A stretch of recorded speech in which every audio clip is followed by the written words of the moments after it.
I wanted to talk a little bit today about manure tea. I know it's not a glamorous topic, but it can really help you in your garden.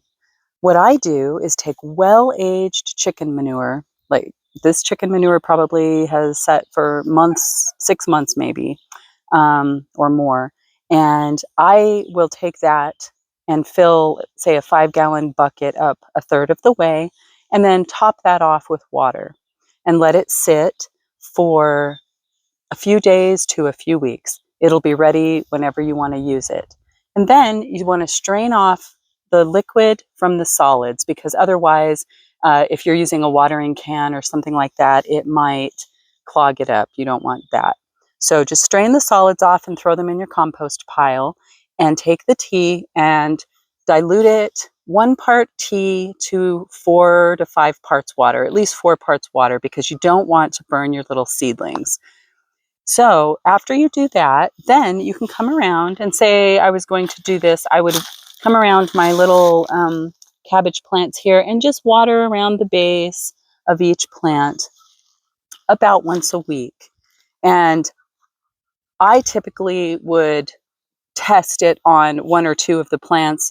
And if they look great the next week, then I would water all of them. You don't want to use this manure tea on any part of a plant that you would be eating. So you don't want to use it on a root vegetable like a carrot or a beet or something like that, a turnip, anything like that. Don't use it on that. And don't use it on leafy greens that you're going to be eating.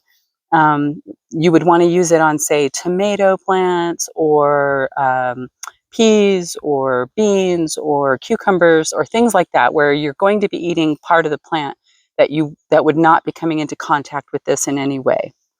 So that I would want to make sure and say, just be careful about that. Don't splash it on anything that you would be eating because you don't want the manure to get on those things. So otherwise, yeah, you can use it on any type of garden plant. You can use it on shrubs, trees, fruiting vines, anything like that.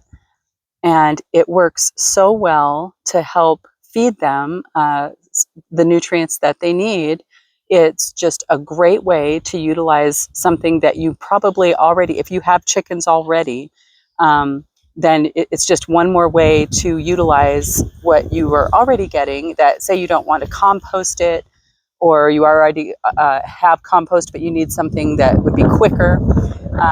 And you can also use horse or cow or rabbit manure, anything like that. It all works the same way. Chicken manure is really high in nitrogen, so you want to make sure that it is very well aged before you do this. The others are not quite as much, so you might not have to let them sit as long. But yeah, for chicken manure, I would let it sit for quite some time before you do this tea. So yeah, give it a try. It has worked really well for me in my garden.